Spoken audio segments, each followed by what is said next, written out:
Day 71 of the rebuild pull workout.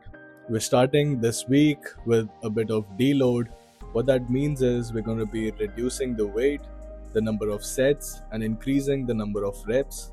This is going to help us get better pumps at the gym, and it's going to help us recover and reduce the inflammation and fatigue that's been creating in our joints with all the heavy intense training that we've been doing.